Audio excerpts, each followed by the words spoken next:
for it to work. Okay. So welcome everyone, and thank you for joining this session on culinary responsibility as part of the 4th edition of the Food and Climate Shapers Digital Bootcamp hosted by the Future Food Institute and FAO. I am very happy to introduce our speaker for today, Professor Peter Klosse, who has been an integral part of this bootcamp since its first edition. Professor Klosse has over 30 years of experience in the field of gastronomy and has developed a new flavor theory, which evolved into a PhD on flavor classification. He also founded TASTE, the Academy for Scientific Taste Evaluation, whose mission is to promote the consumption of real, natural, and sustainable food by inspiring sensory research. Professor Klosse is also the owner of a Michelin star hotel and restaurant in the Netherlands, which is renowned for preparing foods using products directly from nature. And now, without any further introductions, I would like to give the floor to Professor Klosse. Thank you, Ruba. It was very nice that you introduced me, and welcome everybody for being here for this session on culinary responsibility. I have a slide that I would like to share with you, a presentation to tell you a little bit more about what I believe we should talk about. And you see the introduction that I talk on behalf of an organization called TASTE, which is the Academy for Scientific Taste Evaluation. This is the mission of today. Did you see my slide moving? That's a question that maybe Ruba can answer. Yes. Yes. Now you see taking culinary responsibility, right? Yes, exactly. Oh, good. I ask it because a few times, then apparently it stays on the first screen. So that's why I wanted to ask. So it's really about the how and why culinary responsibility is important. So how do you do that, and why is it important? So of course we start with the why. And I have a couple of things to share with you, and please feel free to ask questions. I already saw a couple of questions. I heard from Lauren that there are more questions. There are several parts in my lecture, if you want to call it that. So there is ample opportunity for asking questions and to share thoughts. And of course, you can also reach me if you have particular questions in a mentoring session. So that's the first introduction. Second introduction is to show you a little bit of the activities that Ruba already mentioned. The hotel and restaurant is called the Echo Put. We have a long Michelin star history indeed, but at the moment, for the last couple of years, we don't have a Michelin star, but I'm very happy with that. I should add to that. So it's not even by choice, but it's also not a problem. More importantly, it has been the hotel and restaurant has been in the family for 65 years now. So we've been around for a while. My parents started it. My son is running it now. So it's a real family business. In the 91s, I started the Academy for Gastronomy. And basically this Academy for Gastronomy is a educational institute for professionals. So we train sommeliers, chefs, and basically all around taste and how you can use the taste theory. I also will shortly introduce that theory to you. And this is what it looks like. So we are in the middle of the woods. These are the royal hunting grounds of the Dutch royal family. They have a palace in these woods called Paleis het Loo. And well, we happen to own a little piece of land in their woods, so that's a very fortunate situation. And you see that we built the new hotel. So it's a rather new building that was built in 2007. So this is where I was born. Even, can you imagine? In the little house that you see on front, that's a house where I was born. So we are still very close to our original roots, you can say. TASTE is what I said, let's say the academic institution. It's an independent foundation that does research. We are funded by, for instance, provinces and governments that want to know more about taste, and we have PhD projects running, and we do quite a bit of, well, rather fundamental work on understanding taste much better. And there is also a book in English published in 2013, which is The Essence of Gastronomy. So if I inspire you to really know more about taste, then you also have a book to read that tells you a little bit more about or not a little bit, a lot more about the theory and about why and how of that, the taste philosophy. I'm very lucky to be a part of a huge network. Google Food is a beautiful one, of course, Future Food Institute. I lecture at the Basque Culinary Center once a year in their master program. There are other master programs as well where I'm often invited to do something. And also a spin-off of the Future Food is La Fuga, a lab for future gastronomy, and I'm a part of that one as well. So it's a very interesting community of all kinds of people that are very interested in, well, the important issues: taste, agriculture, why food systems need to change, need to transform, and how taste or gastronomy or cooking or chefs or play a part in that whole scene. So that's what basically my network is about, and I'm very happy that this network is there. Of course, that also used to imply a lot of traveling, going to Google twice a year, and well, we'll see how that develops. But I used to travel quite a bit, also to Asia and to many other parts of the world well, to be able to spread the news around taste.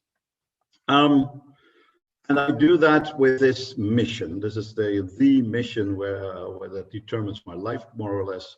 I'd like to get a better understanding of liking of foods and beverages, and I try to communicate with this slide why I believe liking is very important. If you see the brain on the right, you see it filled with all the, let's call them, goodies of the industry, the food industry.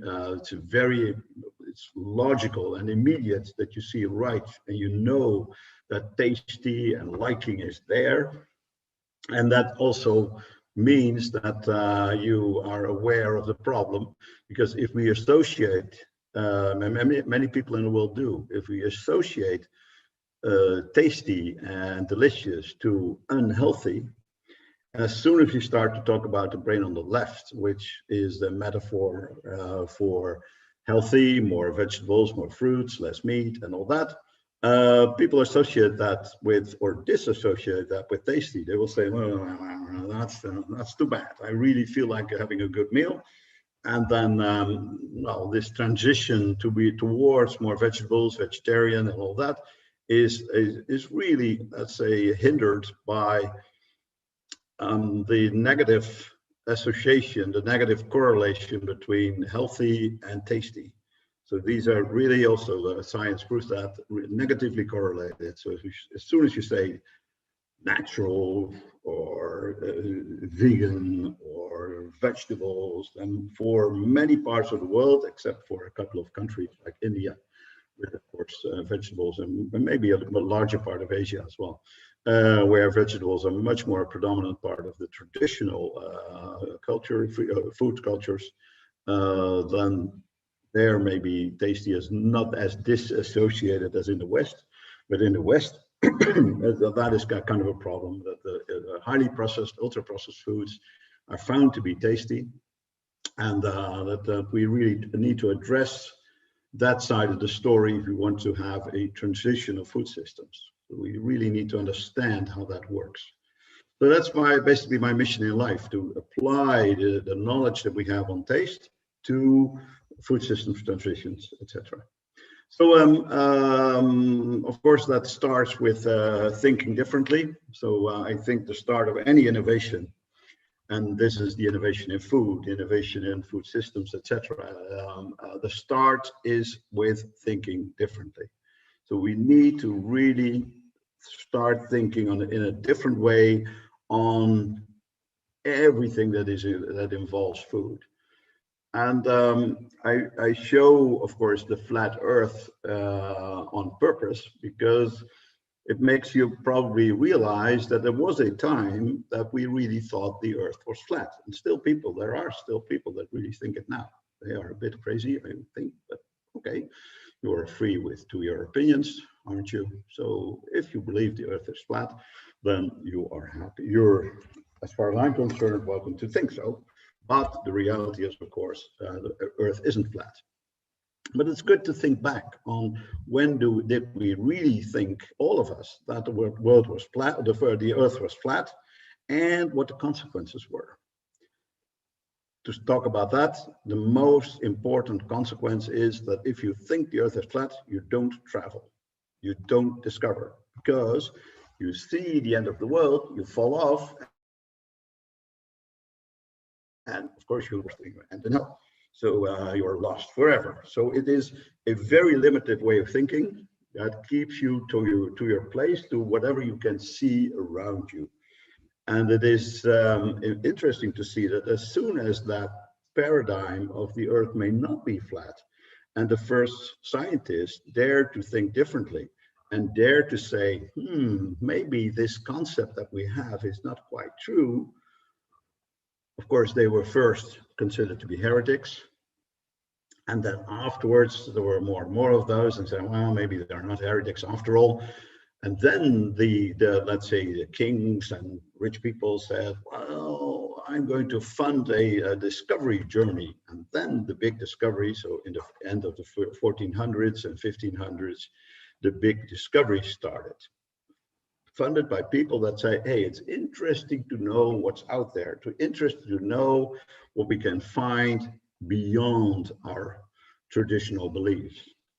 And that's what I would also believe to be a very good start, a very good fundamental beginning of innovation. And if we say our thinking around food needs to change, well, that's innovation.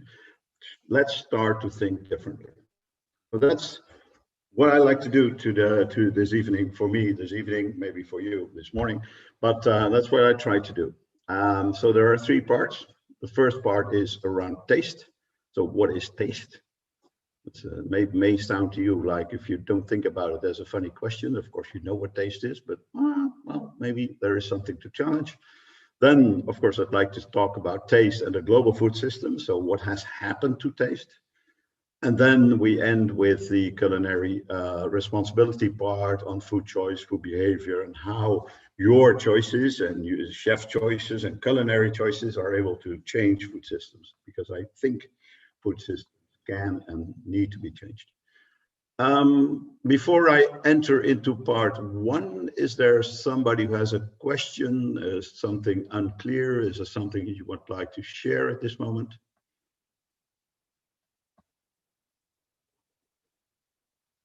No? Okay. Excuse me, Professor, I think Bernard asked in the chat about the slide that said the start of innovation / think different. He was asking what the photo means. Which one? This one? This one, the one that you have on now, yes. Yeah, and what's the question? What the photo means. The photo means a flat Earth with nothing under it, so that the Earth isn't a sphere, isn't round, but flat, like a saucer.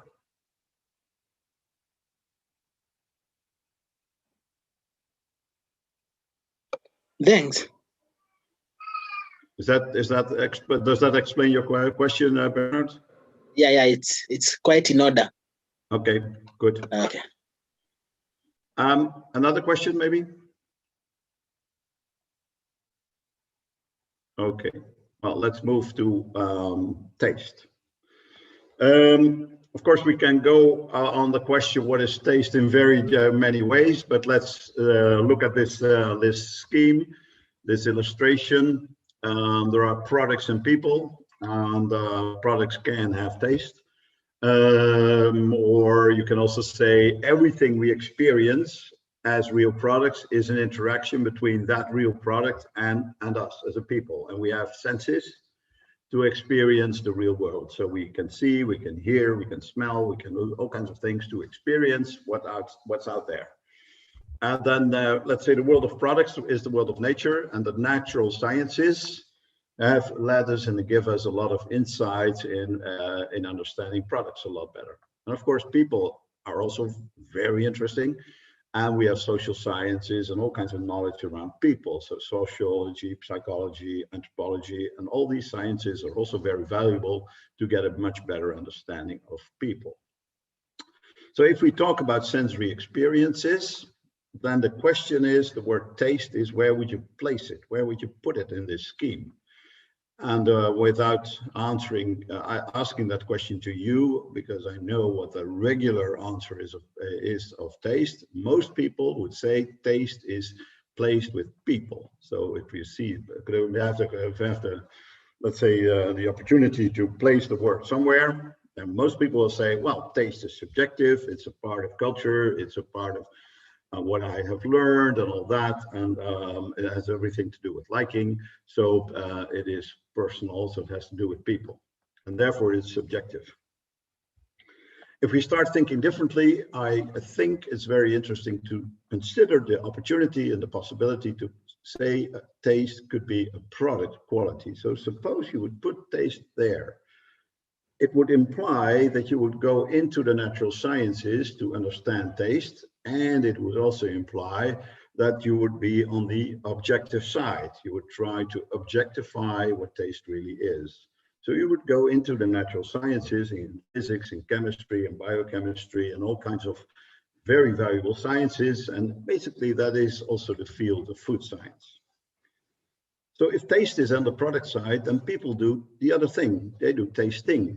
So they experience what taste is through these senses. And that this field of flavor knowledge, of gastronomy, would be in the middle. And in the middle, we are interested in concepts like deliciousness and liking. So deliciousness and liking partly is based on products. So things are well made and they can be delicious. But it has everything to do with people as well, because people do the tasting and people can say, well, I really like it or I don't like it.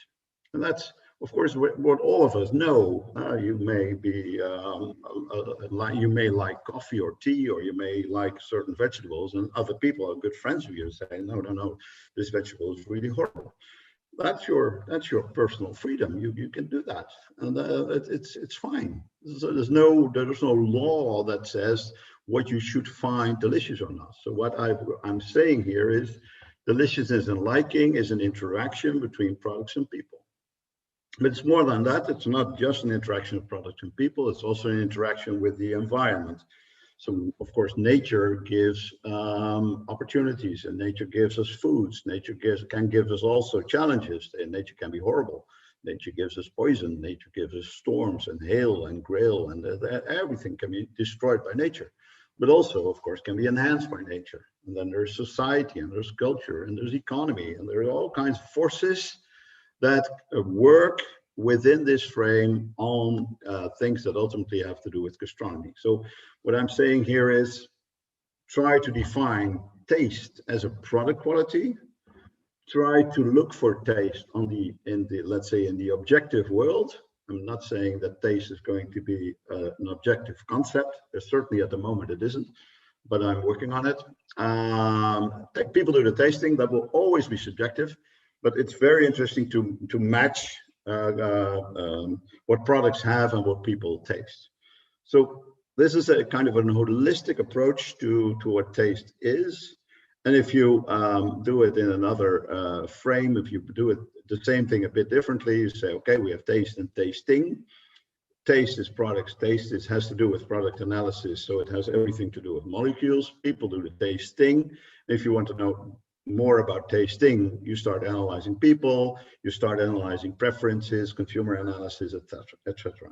Different knowledge, different science, but very valuable to understand people much better. And tasty, so tasting. Tasty is in the middle. Tasty is about the right match between product and people. So we understand what products have and understand what people want, then it would be possible to find the right match. So if we really want to advance in tasty, if really want people, then we need to understand both sides of the coin much better. So both the product side and the people side. Which of course leads us to the next thing, what is taste? And the regular answer again would be taste is sweet, sour, bitter, and that's in the books. So many people believe that that is taste. And I've been saying, no. If you think about whatever product you can eat or drink, it is partly the big four of molecules: water, fats, carbohydrates, proteins, spicy, and of course the let's say the sweet, sour, bitter part. So I'm proposing here that what we have always thought, the paradigm that we have, the regular paradigm that people believe on taste is sweet, sour, bitter.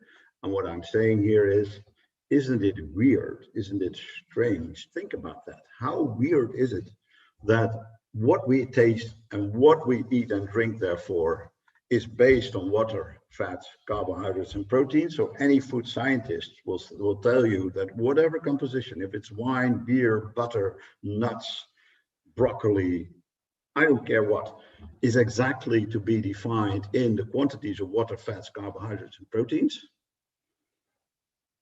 And as soon as we start to talk about taste, we say and salty and umami and things like that. So that's very strange. That's very strange. So our general paradigm, the paradigm that the world believes in, is not a very useful paradigm if we want to talk about taste more, let's say, more intensely or more correctly, I would say. Then, of course, the English have another beautiful word, and that's flavor. I'm Dutch, and we speak in the Netherlands the Dutch language. The Dutch language is rather poor. It's a Germanic language, and we fail to have a word for flavor. But the English do, and many other languages also do have. Romanic languages also have the word flavor as a separate concept. And you can ask the question: okay, if that is taste or mouthfeel, what is flavor? Well, flavor is the above plus aromas. So this makes clear that is without aromas. And this I need to elaborate, and I need to, let's say, stipulate that I don't think that, don't get me wrong, aromas are very important for food. Aromas are very important for drinks. But if we want to say something fundamental about taste, it's very useful to keep aromas out, because the taste can be measured. As soon as aromas come in, it becomes volatile, because by definition, aromas are volatile. So although flavor is a very interesting concept, although flavor is very important for foods and wines and etc., aromas are extremely important. They serve primarily for fun and recognition. So foods become fun and become delicious. Well, then taste and especially aromas have a lot to do with that. But basically, it's all about recognition. But if you look at, for instance, wine, it's basically water. It's there is alcohol in it. There's maybe some residual sugar.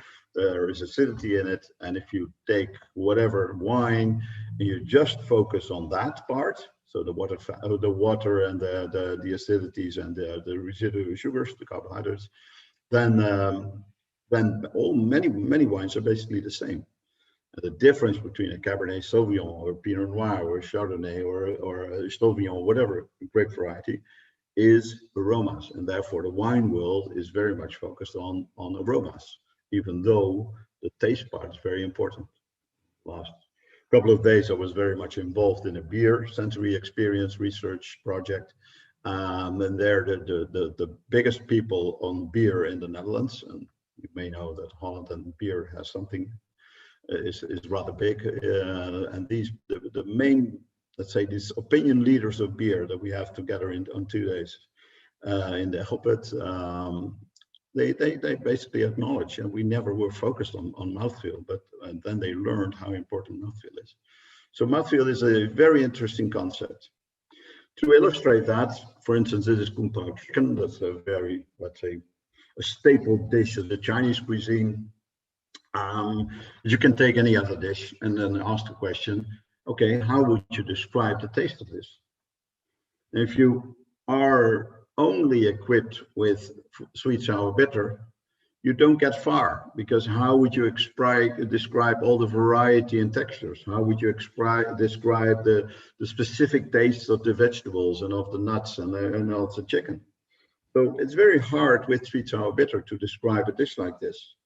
It becomes even harder if you would, if you start with, not hard, it's easier when you look at the ingredients. These are all the ingredients that you need for Kung Pao chicken. And then start thinking on, okay, what's the function of every ingredient? So what is the function of the red bell pepper and of the green one? Well, the green one is not as ripe as the red one. The green one is not as sweet as the red one. So if you look at the red ones in the bell peppers, they will have a different contribution to the taste. You see above the green bell peppers, you see the dried red peppers. They, of course, are very spicy. You see ginger, you see soy sauces, you see the nuts and the chicken itself, and of course spring onions. So that they all contribute in a certain way, like the white flour that gives or whatever binding agent is in the sauce a bit on the right of the green peppers. Whatever is in the plate has a certain contribution to taste. And then, of course, preparation plays a big part. So the chicken, we don't eat the raw chicken. We don't eat the raw bell pepper. We don't eat, we do something to that. We add fire, we add temperature, and then, of course, the textures change and taste change. So the influence of cooking techniques need to be involved. So if we start thinking about taste, we also need concepts that are, for one, universal. They need to be measurable, and they need to be all-inclusive. So it needs to be not only about the basic taste, but also about these macromolecules and all kinds of techniques, because they all influence taste in certain ways. And then if you start thinking, okay, it has also to do with our senses, bring this back to for instance, sound or color, then you see that we have done exactly that. In sound and color, we talk about frequency, and we talk about in sound decibel, and lux, in vision about lux, and decibel and lux are intensity, and we know exactly where red, yellow, blue, where they start, where they finish, because it's all measurable. It's all measurable in the spectra, or the visible spectra for the colors, and the sound spectra for the frequencies. And we have scales, hertz, and we have nanometers to really measure what frequency the color is, what hertz, what the frequency of certain sounds is. So we did that. We do have generally accepted universal scales that work across cultures. If you're in South America, if you're in India, if you're in France, we all know about hertz. We all know about these frequencies. We all know about the intensities. And we also know that these are general measurable concepts. So what I'm looking for and what I'm working on is to get that done with taste.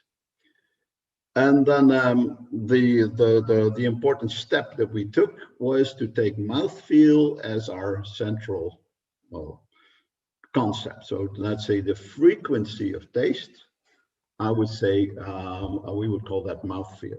And of course, it's something else than frequency. Unfortunately, it's not vibration in the air. So we need to have different concepts. We need to work with that. But I believe the central concept that is in line with the above, universal, measurable, all-inclusive, is mouthfeel. And luckily, I had the opportunity to talk with people in China about this, and talk to other people in the world about this. Well, I more and more get the feeling that mouthfeel indeed could be the universal concept. So it requires, of course, something to elaborate on. So if we look at mouthfeel, there are basically three vectors, and if you include neutral, then there are four basic elements of mouthfeel. Neutral And then it can, from neutral, move into what we call coating, or it can take the direction of contracting, or it can be drying. So contracting, coating, and drying, for me, are a little bit the yellow, red, and blue of taste, like the primary colors. Now, what is drying? Drying is everything that has a crust, everything that dries your mouth, everything that's bitter, tannin, dry starches. If you cook your meat a long time, or let's say protein-rich products, like an egg, for instance, if you cook that longer, then the layers of the globular egg proteins, they start to coagulate, and then ultimately the mouthfeel of cooked proteins is rather dry. And essentially, it is also characterized by little moisture. So the moisture is driven out in these proteins also. So everything that has a bite, also vegetables with a bite, that will be a part of the drying world. Then there's contracting, which is very fundamentally different. And contracting is everything that involves acidity, salts, spiciness, mustard oils, and everything that really contracts in your mouth. So that stings. It pulls your cells, brings your cells together. If you are more scientific, I can help you with the word ionic. These are ionic tastes that are charged. That's essentially the big difference between contracting and drying. The drying is not charged, and the whole contracting world has a charge, or has electricity, if you want. Then there is the concept of coating, and coating leaves a layer in the mouth. So therefore coating, and you can imagine if you hear a layer, okay, it's round and full, but dissolved carbohydrates, fats, gums, gelatin, and so the soft boiled eggs, if you want, are all very coating. I hope you can relate to this, because this proves to be a very useful way in distinguishing food. So if we go back to the Kung Pao chicken, you can think through what are the coating elements, what are the drying elements, what are the contracting elements, and then you also realize that taste, because the intensities of these different aspects may be different. So intensity could be the volume, could be considered the lux or the decibel of taste. And if you think that through, then you can relate to these examples. Acidities, of course, differ in intensities, but also spiciness. We know that they're very different in contracting. And you also know that if you add, for instance, acidity or salt to spicy, that it becomes more contracting. So the intensity of the product increases when you stay within the same category, and especially with contracting, this is true. So if you put things within the same contracting category together, then the intensity goes up.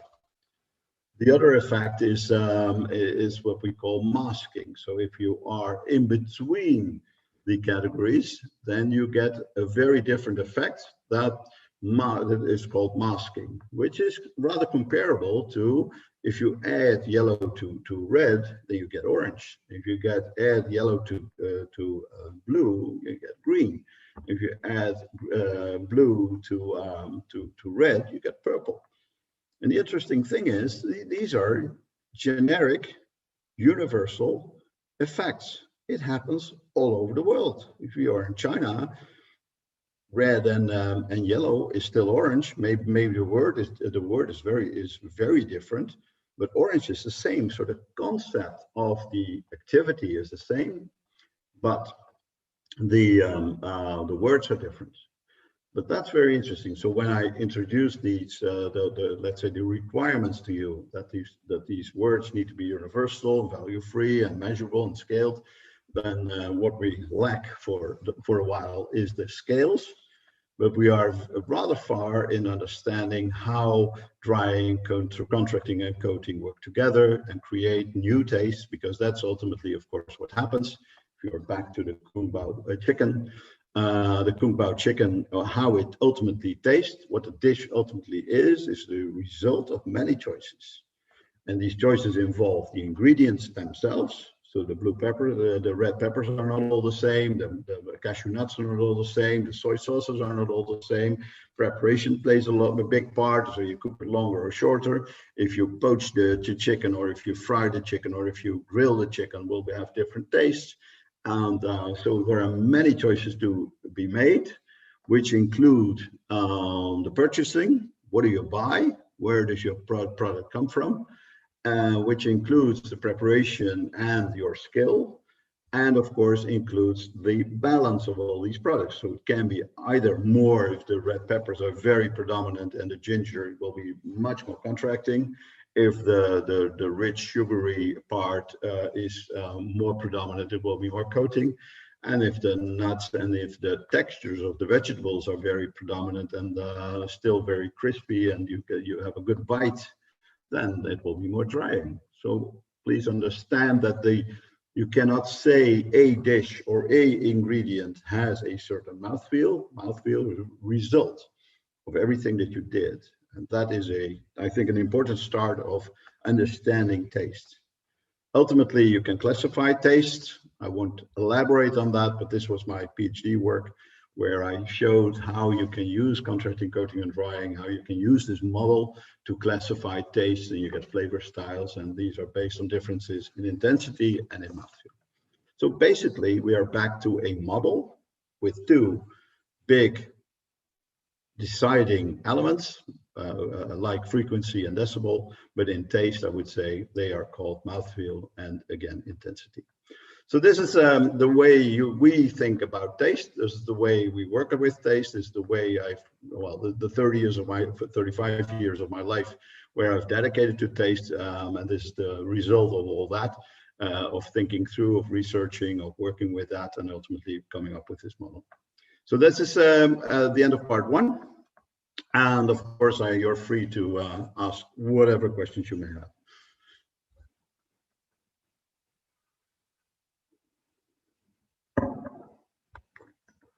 Nobody.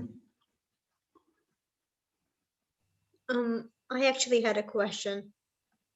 So if, let's say, a crop or a fruit is farmed in a hydroponic farm or another different type of farm other than like the normal farms we have, like, yeah, do they change the drying and coating and contracting? Do they change, or they stay the same? It's hard to answer that question immediately. It depends on many other factors as well, but you can also say that if you are, I saw your question already before, so thank you for asking it. If you are into hydroponics, there are many other elements to consider as well. First is, of course, it is not land used, so it's maybe a more sustainable system. That's also important. Next is, okay, do the products from a hydroponic system, do they have the same nutritional value as the products that we would regular harvest from, let's say, from real soils? That's also a question. Then, of course, the use of all kinds of chemicals and the use of all kinds of material to secure your harvest is also a deciding factor. And if you really want to have the taste part of it, then these nutritional values have also taste effects. So if they, let's say, the taste is, most people only look at, let's say, a rather singular side. So the salt is regularly considered to be sodium chloride. But if you look at that chemically, the world of salt is much bigger. Magnesium, calcium, fluor, potassium are all salts. And if you look at the label of a bottle of mineral water, you see the complex of salts and the complex of minerals that add to the taste of the water. So that is ultimately also, of course, the same thing with tomatoes, with salads, with whatever it's grown in hydroponics. So, all these things work together, and then ultimately, of course, the big question is, can hydroponics feed the world? And the answer of that one is easy. Answer is no. Why not? Because many things that we eat and many foods that we eat are not possible to grow in the hydroponic system. So it's about vegetables and a part of the vegetables, not all. And that part of vegetables can be a part of the solution. Does that answer your question? Yes, thank you very much. Okay, good. Another question? I have one, Peter. Hello. So thank you. It's a very new point of view to me, and I thought it's very interesting, and I'm in love with this topic. And I was wondering, is a more basic question, because I have a son, and I'm trying to taste all the flavors, all the foods that we have to develop this kind of, flavor in him. And for now, I think I'm a very successful mom, because he asked me to eat risotto in the weekends, mushrooms, all the vegetables, etc. So I was wondering if you have some studies in this area, how to develop this kind of behavior in childhood, and how I can evolve to my community this kind of, behavior too. Yeah. That's also a very important question, because of course what we feed our children is ultimately going to, is first of all, of course, what they need to grow, and what our bodies, our lives, our cells are based on the foods that we eat. So to pay attention to real foods and to feed ourselves, but also of course our children well, is very fundamental for health, and very, very fundamental for well-being. So that's the good start. The next thing is to understand that taste is a product quality, and tasting is what we need to learn. So if you introduce people, your children, but whoever, to a variety of foods, what you basically do is train your brain. It's a brain trainer, and this brain trainer is very important, because you can imagine if you only eat a very limited amount of foods, and they are all basically rather similar, then your brain is not fed, but that's the other way of feeding, fed with information. So your brain gets a bit lazy and doesn't really know. So what you do, introducing your children to a variety of foods, is extremely important, because that gives them the opportunity to learn the brain about that variety. Okay. I'll use an example.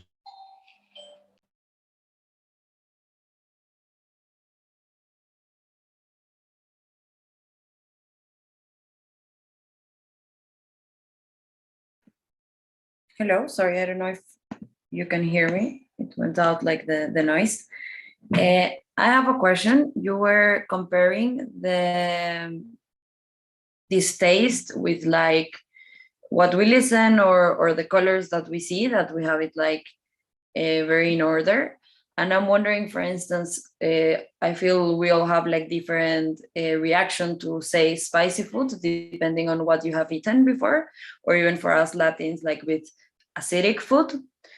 So I'm wondering if, like, what's the extent that we can like make like certain parameters of this taste and mouthfeel that won't depend on what you're used to eating and on your like already given reactions to this type of food.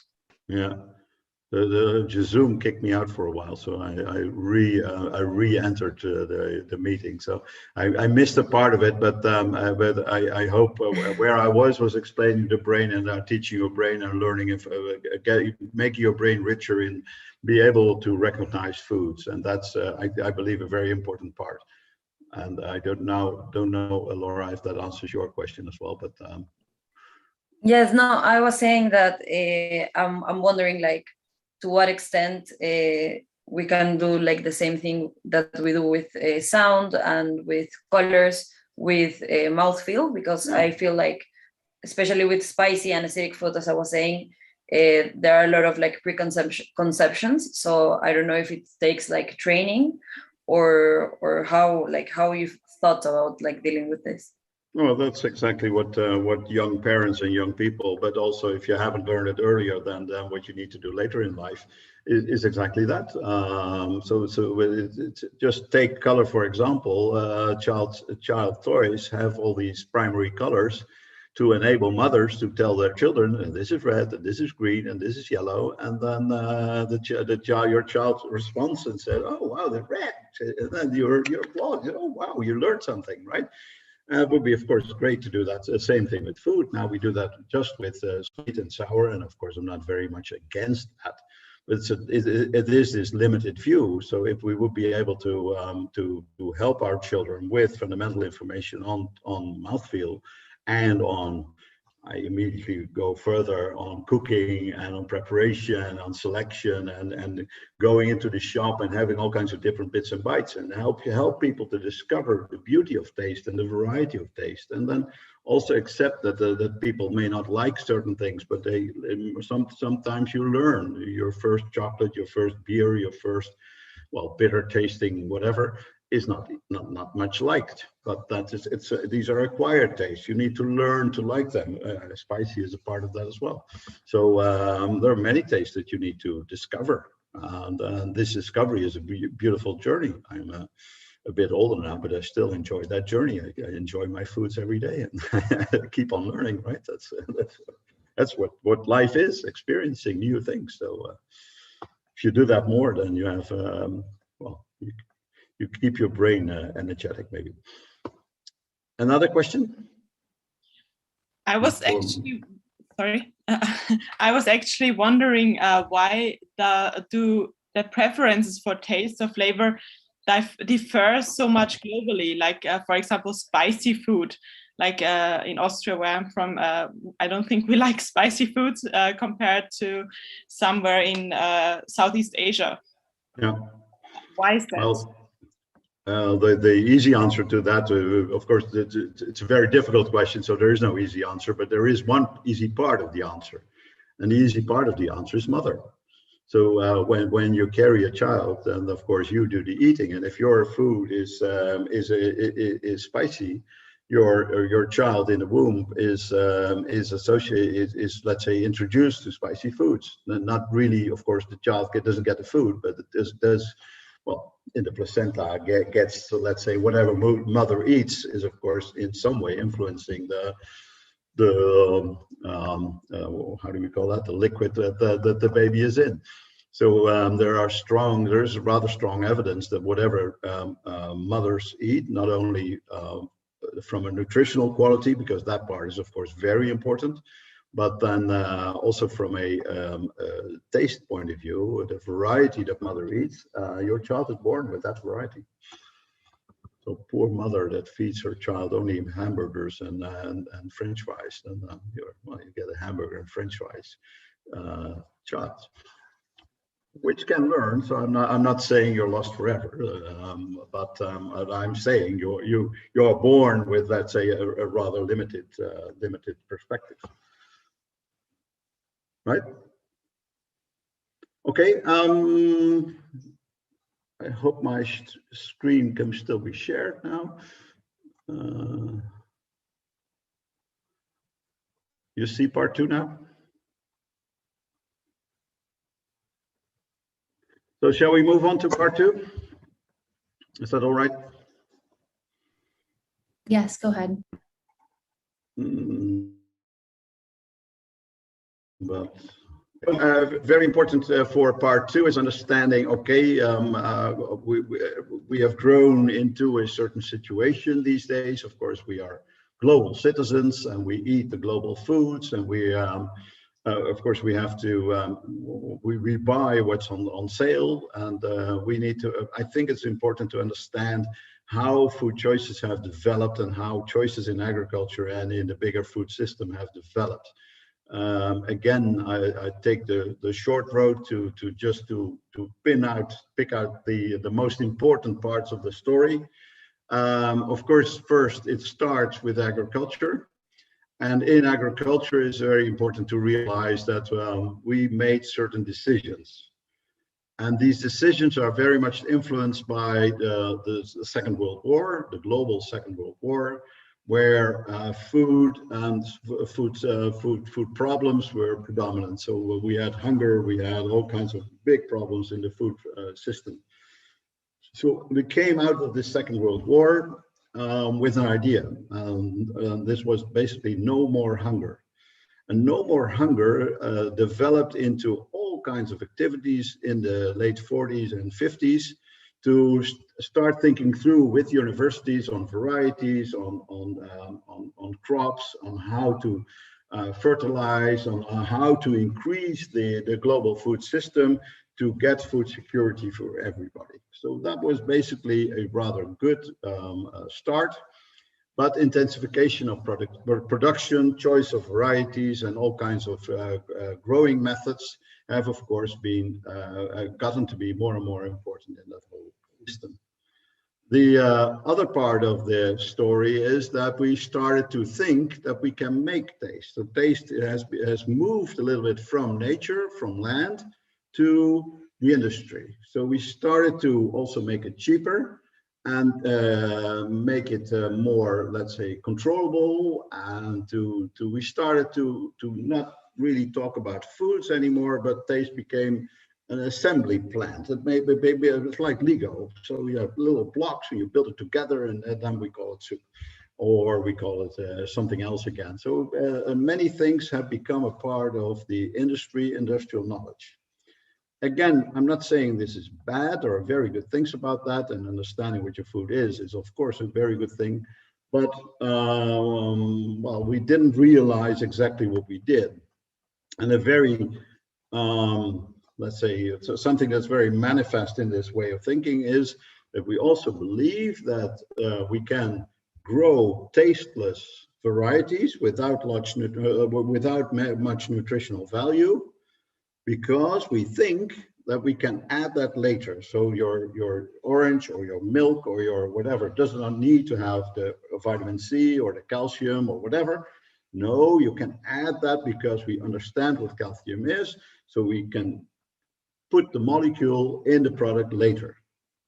So this is let's say a suggestion that has never been really debated. We just thought, okay, vitamin C, we can synthesize vitamin C. Now we have the molecule of vitamin C, we can produce it very cheaply, and then we add vitamin C to yogurt, and then we have a vitamin C in yogurt, and then everybody's happy because everybody gets this vitamin C. Well, that may be something that is not quite true. And of course, not everything is known there, but the basic idea that you can take things out of the original matrix and put it into something else, or to create something synthetically and add it to foods and then suggest that it works like a real food, well, that becomes more and more debatable. Another side of the story is, of course, this standardization and globalization. Wherever you are in the world, supermarkets start to look in the same way. So this let's say, ultra-processed industrialized foods has turned to be increasingly successful, and has influenced the dietary patterns of many people. If you're in Asia, if you're in South America, if you're in Europe, if you are in America, if you are wherever, we start eating basically the same things. And it never used to be that way. And that wouldn't be so bad if the dietary patterns are, the new dietary patterns are very good for us, and they work very well, and we're very happy with that. I would say, stop your complaining, stop whining, because there's a lot of improvement. But of course, we know that this is not true. We see the chronic diseases, we see the increased health costs, we see many problems that are associated with the food system. And the thing is, even though the problems of the food system with all the chronic diseases, obesity just being one symptom of, well, whatever it is, diabetes 2, COPD, heart failures, cancer, 70% of all deaths these days, and this is the WHO that says it, are lifestyle related. So the way that we live, our foods and our living patterns are now responsible for 7 out of 10 deaths. And then the weird thing is, okay, it went wrong somewhere with our foods. So what is our solution? Pills. So then you get their pills, you get medicine, and then you keep on your strange lifestyle, you keep on doing what makes you sick, and then you start swallowing pills to solve your problem. Instead of, hey guys, something went wrong, we didn't know why, and of course we didn't do it on purpose, but apparently it was not very wise. So start your food system, start thinking, rethinking what you eat, or start rethinking your behavior. And then we say to people, start running, doesn't help, and take your pill, take vitamins and take supplements and take this and that and such and so, but keep on eating what you do. So that's rather strange. And it becomes even more strange now we know that this whole system costs us a lot of money, because the global value of the food system is around $10 trillion. So that's 10,000 billion.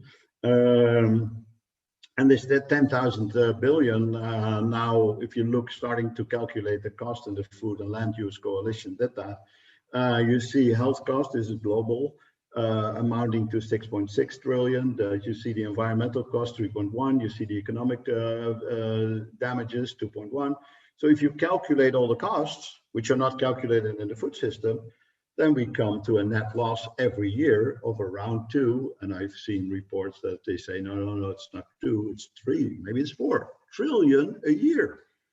So the big question that we need to address, and the big question that you guys, that's why Climate Changers and your program and boot camps, I'm so happy to contribute to, because we really need people that start thinking differently, but not only think differently, act differently. Because we cannot afford this food system. This food system is not just a question of luxury. This is a question of we cannot afford this anymore. We don't have a net value, we have a net loss. So the bigger question for the future generations, but this is not future generation, this is future years, this is next year and the new year after, we need to stop this loss and this increasing loss. We need to get to a net value again, because it cannot be that we create such an enormous amount of burden to societies. And this is not European, this is world. So we really need to consider that. And of course, the United Nations does that, and you've seen this chart, you see it almost every day. So I'm not going to explain this, but you know that of these 17 Sustainable Development Goals, that well, 7 are directly food related, and if you do the indirect parts, then 12 are food related. So of these 17 Sustainable Development Goals, a lot of them have to do with food choices, have to do with the way we treat our lands, with the way we eat, with the way we use people to create things. So it is rather strange that the food part of these Sustainable Development Goals is not addressed much more often, because I think this really shows, and what I told you before, really shows how important it is to change. We cannot continue this. And of course, the United Nations said that in 2015, and they said, okay, these are the goals for 2030. Well, it's 2021, so we have 9 years to go. And the FAO, WHO, they all report recently that we are on regression. So we are not on progression in reaching our goals. No, we're moving further away from our goals. So this is really awkward and really strange that we don't see to be capable to change fundamentally what we need to do in the world. Well, that's rather strange. So that brings us, of course, to part 3, but I give you the opportunity to say something or ask something about part 2. Somebody?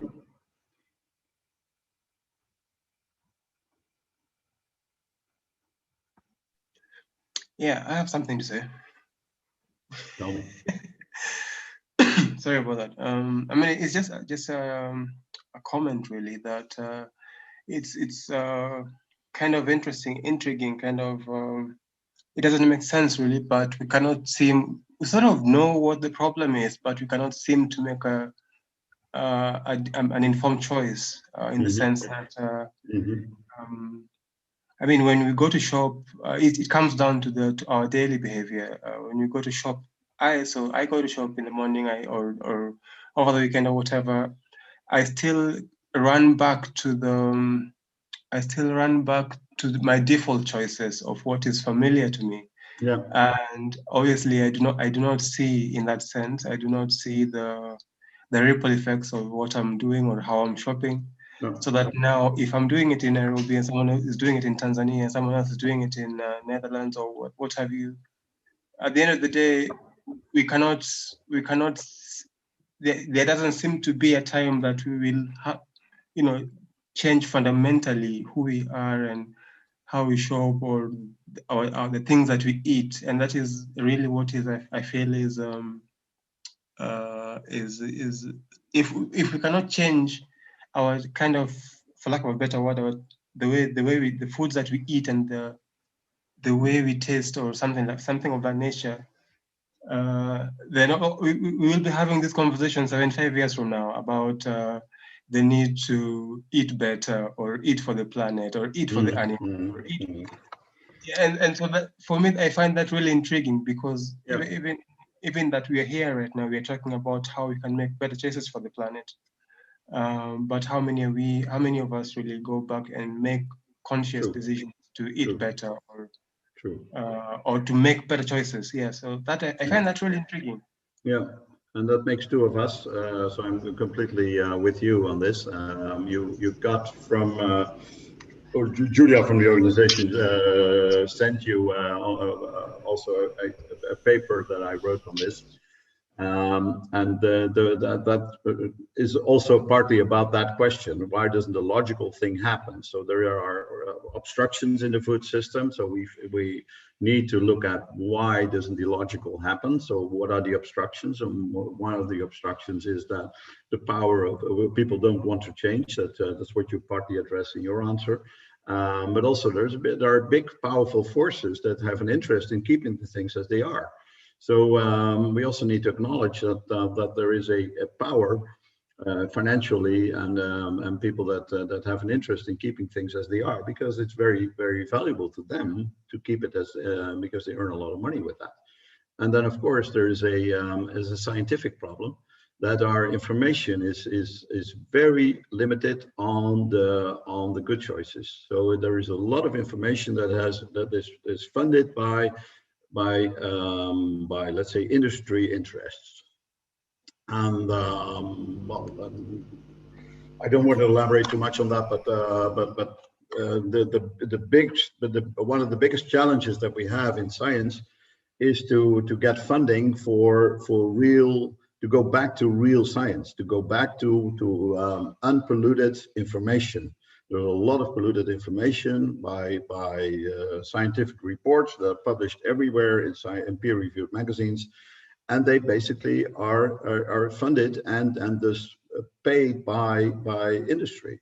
And I'm not saying that every industry paid scientific report is therefore unvaluable, but I'm saying that there is a lot of information lacking because the information on agroecology, agroecology, information on eating more vegetables, eating real foods.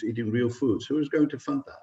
Do you think that Procter & Gamble, Unilever, and etc. are going to fund research on eating more vegetables, eating more real foods? Not really, are they? Do you think Monsanto, Bayer, and all that are going to write reports or sponsor or really fund fundamental research on agroecology and the limiting use of synthetic chemicals and synthetic fertilizers? Cows and their manure are not going to pay it. So these are things to realize. So there are many things. And the other side of the story, I believe, is much more. That's the side I want to do in part 3. It's much more interesting is in looking at what we can do, and also where can we empower change, because the change is needed. If you think that these forces are unbeatable, then you become very fatalistic and you jump off a cliff. I don't want to be that. I don't want to do that. I want to be alive and I want to be energetic. So I get energy of thinking on where are the possibilities? Where can we change to? Where are the moments? Where are the possibilities? Where are the opportunities for change? And I believe this program and your presence, you are change. So that's what I want to do in this next part, to show you that the global food system is not unbeatable. It is there because of our choices. If we change, but then globally change our food choices, but it starts with you. Everything starts small. If individual people start making different choices, then ultimately the whole system will change. Because the system is not a system in itself. The system is a result of us, and therefore, some people call me naive. I'm not happy, but I'm honest to say that. But I believe it's not naive. I believe it is really our choice to have the system that we choose. So we vote with our wallet. So that's a part that I want to address in part 3. Are we happy for part 3? Ready? If I say something quickly? Yeah, sure. I just made a quick notice because while we were talking about how we keep on making bad decisions, I also noticed that I actually never thought about it. Not like really actively. You know, when your parents are like telling you should eat better and you should have like eat more vegetables, you kind of like, yeah, sure, or something like that. You don't think of it actively. You don't think it's a thing that actually affects you. So I think that we should actually be spreading more awareness, because I think people are more like, it's a thing, but it doesn't really matter nor affect me, especially like with our busy social lives where we keep on moving, keep on going forward. We don't ever stop to think how it affects us. And also, I'm thinking about it in rural areas or places that are poorer, it might just be easier for them to just go the less healthy way. And even if it does affect them, and the worst part is they can't even afford the vitamins and stuff like that. So they will, the ones who are really suffering, but they can't really change because all of the food that is good is expensive. So yeah, it's just a thing I was thinking about while we're having the discussion. That's good thinking, and you're right. In many rural areas, the industry foods that we start thinking of as being the bad guys are solutions, found to be solutions in rural areas, because they're cheap and they cannot spoil, and they don't make people sick. So that is a real challenge, because in rural areas, poor areas, often the real foods are considered to be, let's say, the non-interesting choices, and let's say the industry foods that well, I think we need to reconsider are often let's say a very valued asset in developing countries. So that's a real big question that needs to be addressed. But another part of your question is that there's certainly a lack of urgency. So as soon as there's a disaster, your house is burning, you know that you need to act, right? If somebody runs after you with a knife, you know you have to run or fight back. But in my case, I'd rather run. But so that's a sense of urgency. And with food, we don't feel the sense of urgency. If we eat wrong foods, we don't die immediately. We don't get sick. So we are happy. We're fun. And so there's that's a real problem in change, that our choices don't make us feel bad. They make us feel happy, because it doesn't cost too much. We don't get sick. Well, if you eat too much. But the problem is an intellectual problem. It makes you sick, yes, and it costs a lot of money, yes, but only if you look differently. Only if you if you look at the bigger picture, not at your individual life. So these are important things to realize for change. So I acknowledge what you say, but it's not an answer. Do this and then we solved it. Well, we'd be happy to have that answer, but I do, honestly, of course, we don't have these answers. But it starts with recognizing the problems, and that's what I try to do. So to move into part 3, of course, everything is connected. So what we eat has effect on the environment and it causes these costs and damages. And to be more specific, what we eat is increasingly industrialized, both in agriculture and in the food industry. In environment, we see the problems of global warming, we see land and water use, we see the residues of agri-chemicals and antibiotics in our foods with all kinds of unexpected health effects. And of course, we see the health costs or other costs like food allergies, erosion, a lot of loss of biodiversity, a loss of insects, loss of knowledge. So there are many things that are involved in this whole picture. So this systemic view on what's happening out there is very important. Everything is connected, and everything has good and bad sides. I'm not against industry, of course. We need to.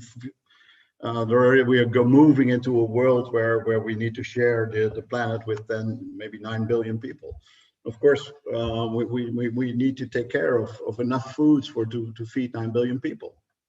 But then if you realize that we throw away 30% of everything that we produce, well, a good start of the solution is to rethink our food systems and not throw everything away. 30%, a third away.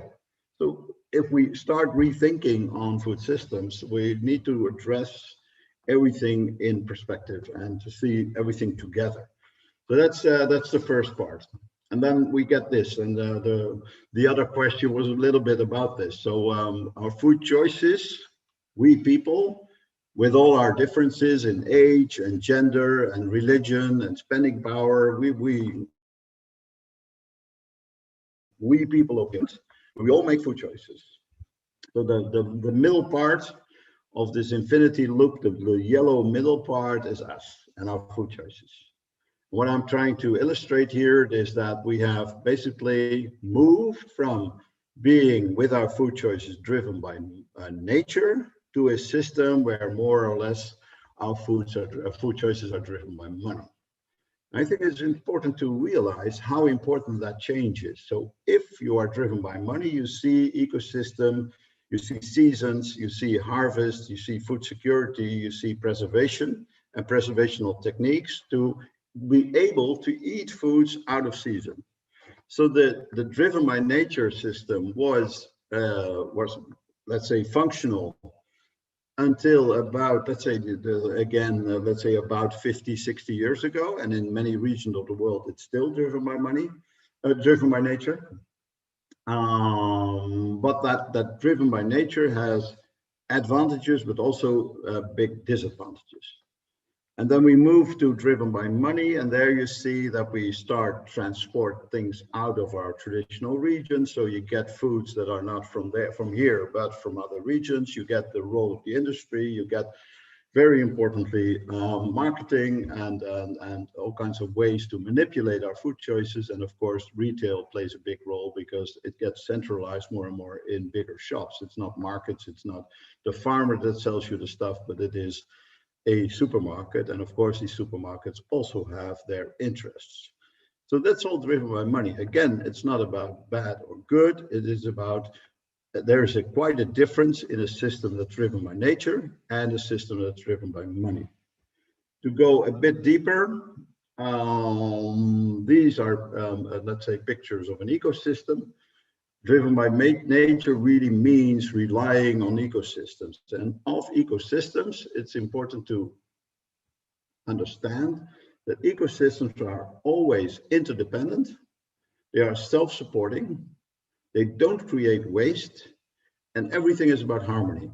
So all elements, everything works together. So even the smallest of life, bacteria, the microorganisms and the biggest mammals, they all are together in one system. And if somewhere in that system things go wrong, then that may have enormous effects for even the biggest of animals. So it's a very important to understand how important harmony, but also that there's no waste in foods in ecosystems. And I heard somebody within this with the future food community once say, we move from relying on ecosystems to an ego system. So that people, I, became more and more important. And that ego system, that ecosystem should do what we want, that is a part of what we did, and maybe not the smartest way of handling.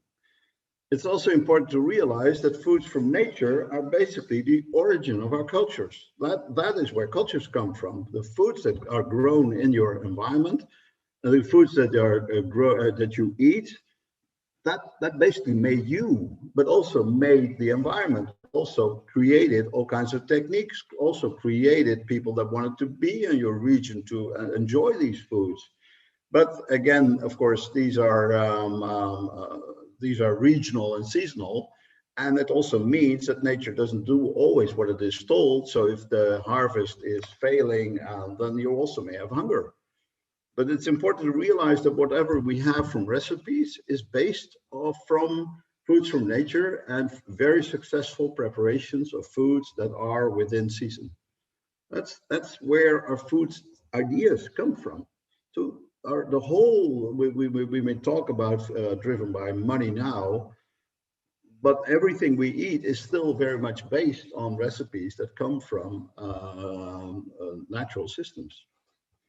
Then, of course, nature doesn't do what it's told. So we have an interest in developing other agricultural systems. So now we largely grow cheap and tasteless commodities. And of course, they don't have regional character. We lose biodiversity, and it doesn't have added value. So farmers also, wherever in the world, are protesting because they don't see a future. This is a system where cheap and commodity is important.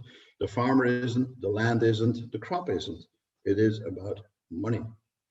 And then we need to think, why do we do that? Well, we do it because industry and retail demand it. So here you see a development of corn. Corn is one of the biggest varietals that we grow in the world. Corn, rice, and wheat are, the three of them are responsible for I think 75% of all calories that are consumed. And the reason why we do that is because we want to have these ultra processed foods. So we want to have all these additives and high fructose corn syrup. We want to feed animals with corn to get meat. And of course, we use it for plant oils and biofuels. So the reason for growing corn and having massive fields of corn in parts of the world is because of our choices. Of course, all the natural systems are, let's say, subject to our choices. So what are the problems? Well, on both sides of the coin, on agriculture, the focus on food security, on quantity. Of course, we selected varietals that are fitting to quantity. So we want a lot of milk, we want a lot of wheat, a lot of corn. And therefore, we use specific varietals and specific growing methods. Of course, synthetic fertilizer and crop protection, it plays a role. And what is the problem with that? Well, we lose nutrients, like we discussed with the agroponics the question. We lose biodiversity, and our foods contain a lot of residues, chemicals and antibiotics. On the people side, on our side, well, we cook and we consume. And we accepted the modification of molecules. We accepted, and we're happy mostly with ultra processing. We also believe that it is possible to restore nutrient loss by adding all kinds of nutrients later. And of course, we are kind of happy with commoditization. It's rather, well, some people believe it's nice that we have this Western diet that is now dominating all over the world. Luckily, here and there, it's not commoditization. There's an I missing. But well, basically, that's what we have accepted. And what's the problem with that? Well, health, as discussed, but also a lot of knowledge is lost. Practices are lost. We don't know how to cook anymore. And of course, education on what food is about. There are many young people that don't even know where their food comes from and that it used to come from nature. It's weird how young people in the West, if I every once in a while have an opportunity to meet those people, and it is incredible how little knowledge there's still on where food comes from. Luckily, in rural areas, this is much better. So there is a lot of reason even why these days you can say that the rural areas, even though poor, may be better off than the rich Western and well, our societies. So going back to my schedule here, if we want to have a change food choice, we need to have a better understanding of deliciousness and liking, because liking is of course a driver of food choices. If we accept with that driven by money system that the commoditization and that the industrialization and ultra processing of our foods is the food that we have and need to accept, we need to accept what industry gives us, well then we don't get much further. So if we want to move towards, again, the brain on the left is not just vegetables and fruits, it stands for a different food system. We want to introduce liking into these different choices. And that's what I think is lacking in the general discussion. If people do their job, we have the Eat Lancet reports on how food systems should change, but it's never about liking. It's never about consumer behavior. It's about intellectual reports on how important it is that we should change. But we don't change because of intellectual reports. We change of liking. We change of we want to eat differently. And if we have a lot of fun in eating differently and really enjoy our vegetables and really enjoy our different foods, and we can afford them and we know how to prepare them, then we have no problem in changing. So I call that the CAT approach, convenient, affordable, and tasty, CAT. Our better foods, the better foods for the planet and the people, need to be just as convenient, just as affordable, and just as tasty as the food as we ask people to give up. So culinary approach, taste in itself, is crucial for change. Tasty is a motor of food choices. So if these better foods, and here you see a vegetarian dish with beets from a Michelin-star restaurant, by the way, but that doesn't matter. If it's nice, if it gives us pleasure, if we know how to make that, if it's just as affordable or just as cheap or expensive as the foods that we regularly buy, why shouldn't we eat differently? So it's just about understanding how to, knowing how to, and then have tasty or taste as a guiding force. If that will be the reason, then I believe that also food changes will be much easier. And that ultimately brings us to this concept of culinary responsibility, because we should take, I think, culinary responsibility. And what is that about? Well, first, of course, realize what is happening on the planet. We need to get more circular, less waste, more healthy. We need to acknowledge that the system that we have now has serious problems. If you look at the business side of it, then we're the food. If you're a chef, if you're a food industry, if you are somewhere active in this, let's say, organizational side, then of course we need delicious dishes. They need to be profitable.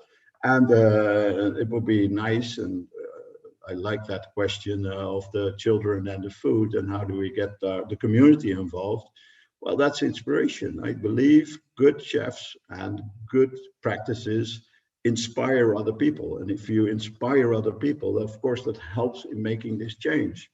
And on the people side, I believe our foods need to be convenient, need to be affordable, and need to be tasty. So whatever new alternative comes about, if you say, okay, well, this is much better for the planet, but it's very expensive, or it doesn't taste nice, nobody will buy it. If it's very tasty, but not very convenient, or very expensive, neither people will buy it. So it's a combination of having new foods, better foods for planet and people that are convenient, affordable, and tasty, that will probably help change. So I'm very convinced that we need to really address tasty in this whole discussion much more fundamental. And again, I go back to what it was in the beginning. Products have taste. We can analyze that. We can study that. I do that. We know about people. We can analyze preferences. I have something that's called the taste check, and this taste check asks people on their preferences. And then you can move from preferences to products to bring these two together. If people have a preference for contracting, you can make your foods more contracting. If your people have a preference for drying, you can make your foods more drying. People have a preference for coating, you make your foods more coating. So if you know as a culinarian how to do that, you can also create tasty dishes. And if you have tasty dishes that people want to have, then you also have a business, then you have a commercial approach. So then you can create volume. So I believe we shouldn't make this whole discussion more complex than it is, because it is about tasty. It is about making right decisions. And then what I already said in the introduction of this part, we make our choices. And if we take responsibility, we also buy different things. So if we start eating differently, buying differently, cooking ourselves, then the system, even though on a very small scale initially, but then you see other people, you inspire, and then it will change, because that the global food system of ours is the result of food choices. It's not the start. So if we believe that's the result, then you also believe that food systems can change by making other choices. So every dollar, euro, whatever you spend on food is a vote for a certain system. If you buy differently, you support the system that you like. And I believe that is the start, that's where change starts. And then we use all the knowledge of taste and all that we know of products and how we can improve cooking and how we can improve techniques to really move further. Well, that's what I, if you want to know more, there's a book about that, so you can read this. And this is also the end of what I wanted to share with you, but not possibly the end of our communication, because of course you have questions, and of course you are invited to ask whatever you want to ask. I hope you liked it. Tell me. Hello. I very much like it. It was very interesting. I would like to ask one question. Like in your paper, you elaborate more on like food as a basic right, as a basic human right. So would you say, like, what does it imply, or what? Yeah, maybe I just let it like this. Oh, there are human rights. We have a right on education. We have a right for security. We have a right for water.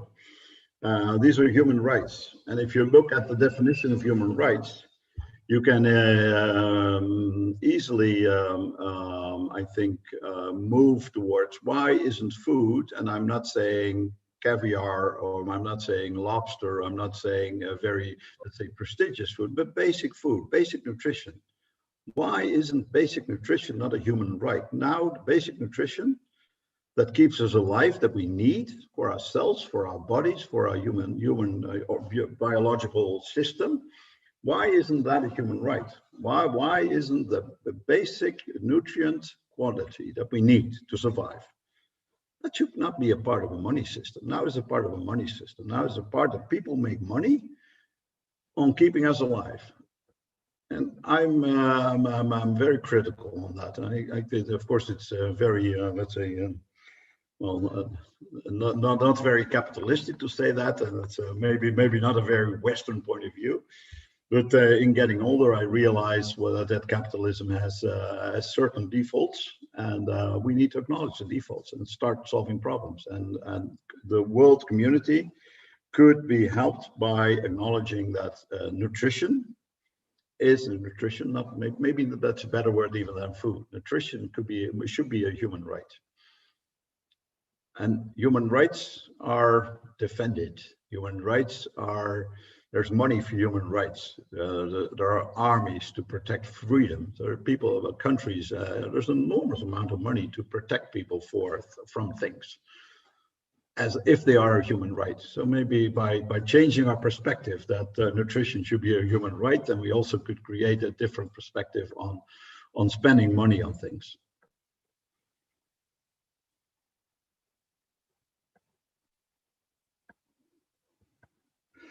Okay, another question? I had a question. So basically, when, let's say, like my family and I go to a restaurant or something, they usually tell us like the kids not to eat like meat, because like the meat in the restaurant are processed and it has more sugar than the meat that we have at home. But like, what is the connection between like a processed meat and sugar, and like less sugar for the meat we have at home? Well, this is apparently a question that in your family or in your situation is apparent. I would not immediately associate sugar to meat in my case, but apparently in dishes, you of course you can use sugar. But the bigger question of what you're asking is, people are now very critical on meat in the food system. So there are even people in the Eat Lancet belongs to that. Let's say the future of our foods is with much less animals, and meat is condemned as being a big producer of problems. And I think we need to think also more critical on that, because meat is not the real problem. The way we treat our animals, the way we grow our meats, that's the problem. Okay, many of the meat that we consume are from grazing animals. So if it's sheep or goat or camel or buffalo or cow, these are all grazers. These are we have also in the world the enormous grasslands, the savanna, the tundra, our meadows in Holland. They're all pampas. They're all grasslands, and we have. If you want, God created the world in a certain way that there are animals for these grasses, and they have a certain digestive system to digest grass. We cannot. We people cannot digest grass, but cows can. So how can it be that all these grazers are now fed with corn? That's completely against metabolism. It's completely against how these animals were designed. So the bigger problem of animals, therefore, I believe, is that we have started doing things that are, again, even against nature. And then you get a lot of methane. Then you get a lot of environmental problems. And then you get a very, let's say, a monoculture of meats that causes a lot of problems. You saw a picture of our restaurant in the beginning. We are in the middle of the woods, and even my father in the 60s already started specializing in eating game, so wild animals from the forest.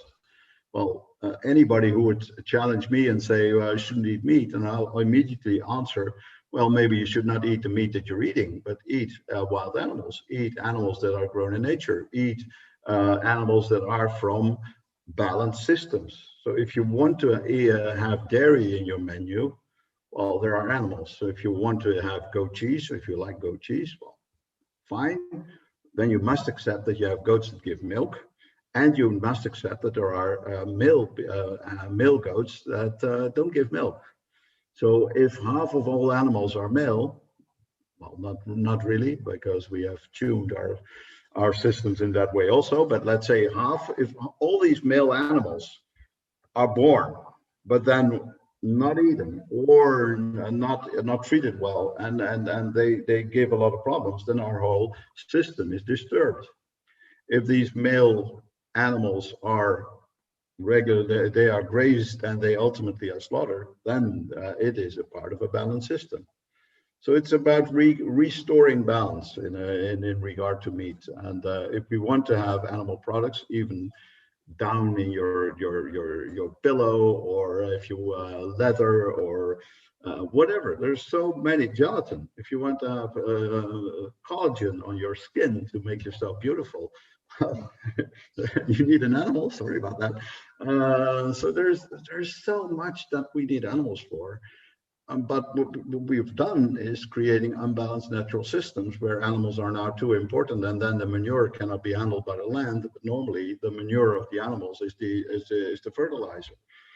So getting balance back means ultimately eating less meat, yes, even much less meat, yes, but then much better meat, which is in balance with the natural system. And I think that would be a system that everybody's in favor of. Thank you very much. That was an interesting thing. Thank you. Who else? Question as well. More of a statement which I like your opinion on. To truly make a dent in the economics of food, we should undercut the current system, how they think the most efficient way for them is to make money, right? Yeah. If we can make the plant-based stuff cheaper than the current processed meat parts, then actually you're gonna make that change, which we like, because you're able to supply to the lower levels of incomes. Yeah. So is that breakthrough really taking off now, in your opinion? Because I just worked at a plant-based food company in the US where our projections were that we could supply egg white and make fake eggs at a lower price of real egg, which then, even though nobody really cares if there's egg in their baking products, as long as it tastes the same, you can literally take out all the eggs in all the baking stuff and change it, and they don't even have to notice it. But if it tastes the same, then who cares? It's just the cost. It's literally just the 3 cents that's going to make the difference. Yeah. One of the things to realize there, Ruben, is that many of the foods can be cheap because they're subsidized. So there's a lot of governmental subsidies going into the food system that we don't want. And I believe that governments, I've not talked about that, or the question has not been asked for who is to blame or who can make the change. And the answer to that is there's nobody to blame, because we did the things that we liked and we did the things that we believed were good. And now we discover that the results of that system and the result of our choice is not very favorable. So now we need to reconsider. So we shouldn't even start the blaming question. We should ask the changing question. So how can we move from A to B, knowing that A is not the place where we want to be? So we want to go to B. And then governments, supermarkets, people, individual people, leaders are all important for change. Governments are important because they fund education. Governments are important because they tax and they subsidize. So if they start taxing the things that are wrong and subsidizing the things that are good, which is exactly the opposite now. Now they're taxing the good, and they're saying to people, "Hey, we are going to tax meat, or we're going to tax sugar, or we're going to tax whatever." They should do that. They should tax the industry that makes the bad foods. That's where the taxation should be. Then you also intensify the move by industry to change their choices. So governments are important in change. Supermarkets, retail in general, are very important in change because they have connection to the consumers. They can help consumers with their advertising. They can do a lot of things by helping people in making these better choices. They also have their bonus systems and whatever. They follow the consumer. They can help the consumer with making better choices. They know who we are. So they are very important. So why are they, let's say, the slave of the industry now? Why don't they have an interest in becoming the slave of farmers? That's also a choice. They still earn money, so they don't have to fundamentally change their whole system. So again, leaders are very important. For instance, in Google, we have Michael Bakker, the leader of Google Food. He really makes decisions for the whole of the Google Corporation on foods. And he says, we want only to have the best foods for our Googlers. So in making that decision from above, he also influences suppliers to Google and the Googlers in what they eat. So leaders, true leaders, can change. Governments can change. Supermarkets can change, and we move all together, then we will change. So it's mostly the failure of wanting to act that keeps the system going as it is. But as we learn more and more that the system as is now is not sustainable, and I mean this fundamentally sustainable, as in we cannot sustain it anymore. We cannot keep it going. Well, things will change. Need to change. Thank you. You're welcome. Another question, maybe.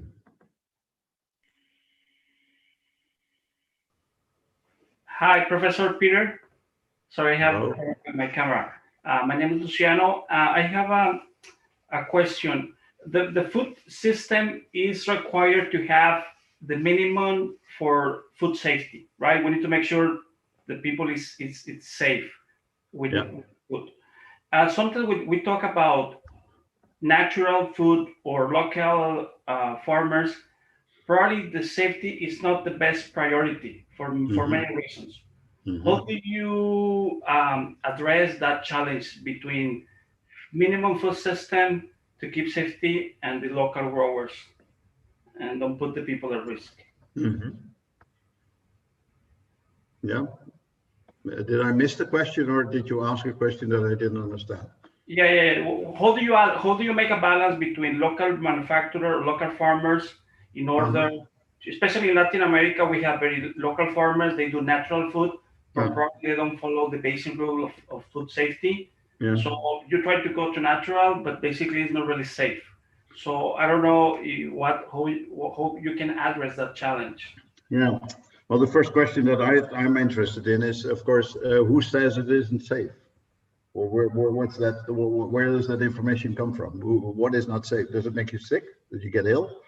Or is it not safe because of some beliefs? It's that somebody says with an interest. It says, well, you should eat this because my milk has added calcium or added vitamin C or whatever. Is it skewed information? Is it real information, or is it information that is, let's say, put in our brain by people with interests? No, nobody's real, because people probably the domesticated animals probably they share with the same land with the growing areas. Yeah. Well, then of course the truth of the matter is that we know that ultra processing has given us many problems, and that going back in processing. So the definition of ultra processing is, I believe, in my definition, ultra processing is not processing, but changing the behavior of molecules. That is ultra processing. If we start really to dive into what molecules do or should do and get a behavior that we like, for instance, make plant oils spreadable, that they become solid, that you get to develop trans fats, and these trans fats, they are a problem. So in changing the fundamental behavior of fundamental ingredients, carbohydrates, proteins, fats, there is a root of problems. And if you go back into real foods, and then the processing is let's say limited to milling, to washing, to cutting, to excrete oil from nuts and things like that, that's fine. We survived ages, thousands of years from that. So we need to reconsider processing and ultra processing, and skip away from ultra processing, because that's the real problem. It's not. I don't really believe that everybody should eat the same thing. So I like the concept of the Mediterranean diet, but not of saying to everybody now, if you live in Norway, you should only drink or use olive oil, because that's not the oil of Norway. So the Mediterranean diet is a concept of eating the products, and the real concept of the Mediterranean diet is eating what is around you. That's the Mediterranean diet. And every culture, wherever, if you're in Iceland, if you're in Mexico, if you're in India and the region of India, we all have our local system. And that local system needs to be valued. That local system needs to work. And if that works, then you have variety. And if you have good farmers, then also you have enough food. Okay, thank you. Thank you. Got one question. Sorry.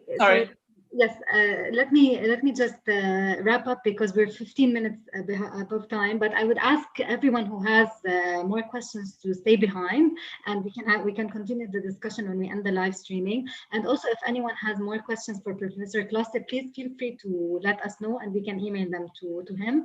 But now I would just like to thank Professor Kloster for the very enriching presentation, and thank you everyone for your questions. We will stop live streaming now.